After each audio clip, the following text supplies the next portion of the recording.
Hello gate aspirant. सो इस video में हम देखने वाले हैं कि पास्ट ट्री क्या होता है एंड कैसे जनरेट होता है गिवन ग्रामर के लिए। सो पास्ट ट्री क्या होती है? Parse is use to resolve a sentence string text into its component part and it is also describe their syntactic rule to generate और प्रोड्यूस स्ट्रिंग और सेंटेंस और टेक्स्ट। पार्स ट्री में parse का मतलब क्या होता है? पार्स आपके इसलिए यूज़ होता है ताकि जो आपका गिवन सेंटेंस स्ट्रिंग और टेक्स्ट है उसको रिजॉल्व किया जा सके उसके कंपोनेंट्स में, और सिंटैक्टिक रूल आपका डिफाइन किया जा सके, जनरेट किया जा सके या प्रोड्यूस किया जा सके उसके स्ट्रिंग और सेंटेंस और टेक्स्ट के लिए। ठीक है। सेकंड क्या है? Past is a hierarchical representation of the variable और non-terminal that is given context-free grammar to generate or produce a string or a software or a text. So past एक आपका hierarchical representation होता है terminal और non terminal का। आपकी जो given grammar होती है जो कि कॉन्टेक्स्ट फ्री ग्रामर होती है उससे हम स्ट्रिंग और टेक्स्ट को क्या कर सके, प्रोड्यूस कर सके। सिंपली पास्टी का इसीलिए आपका यूज़ किया जाता है। ठीक है। सो पास्टी को जनरेट करने के कुछ रूल्स हैं वो हमने यहाँ पे डिफाइन किए हैं। सो पहला रूल क्या है कि द रूट नोड ऑफ, यहाँ पे हम एक ट्री बना देते हैं। सो ट्री कुछ ऐसे बनता है, ये आपका रूट नोड होता है। ठीक है।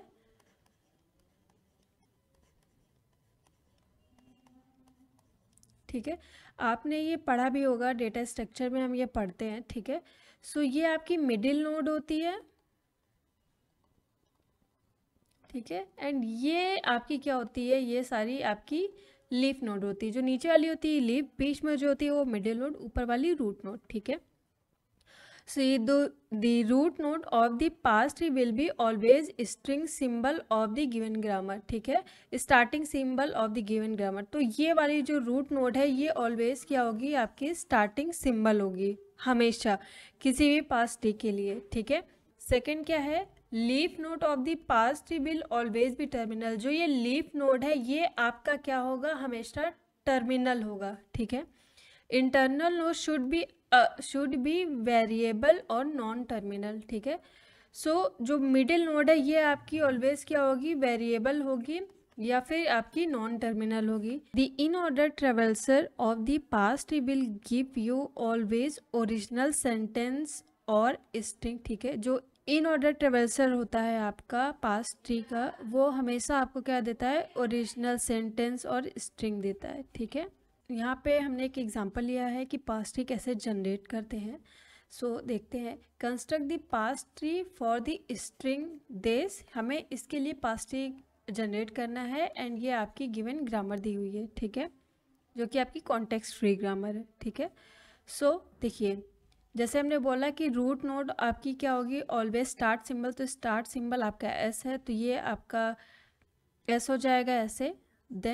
देन ये क्या प्रोड्यूस कर रहा है? कैपिटल एस ए बी, यानी एस ए बी।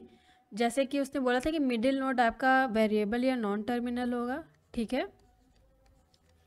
फिर ए से देखिए क्या प्रोड्यूस हो रहा है? आपका ए। ठीक है। सो अगर हम एस, हमें क्या चाहिए? S A B. ठीक है। सो अगर हम यहाँ से एस को क्लासीफाई कर देंगे अगेन एस ए बी में, तो फिर हम जो चाहते हैं स्ट्रिंग जनरेट करना वो जनरेट आपकी नहीं होगी। सो यहाँ से हमें ए को डिफाइन करना होगा। ठीक है। ए यहाँ से किसको डिफाइन कर रहा है? स्मॉल ए को। ठीक है। सो स्मॉल ए यहाँ से जनरेट हो जाएगा। फिर B, capital B small B को जनरेट कर रहा है। सो कैपिटल बी यहाँ से स्मॉल बी को जनरेट कर देगा। सो यहाँ से देखिए गाइस हमें क्या मिल जाएगा? पहले एस, फिर ए एंड बी, मतलब एस मिला, फिर ए मिला, फिर बी मिला। जो ये आपकी लीफ नोड है, इसके लिए ये लीफ नोड है आपकी, एंड इसके लिए ये लीफ नोड है, एंड इसके लिए ये लीफ नोड है। ठीक है। सो यहाँ पे ये सारी लीफ नोड आपको मिल गई। सो हमने क्या किया कि गिवन ग्रामर से हमने क्या किया? आपका ये स्ट्रिंग जो जनरेट करना था वो हमने क्या कर दिया? जनरेट कर दिया। एंड ये आपकी कहलाती है क्या? Past tree. ठीक है।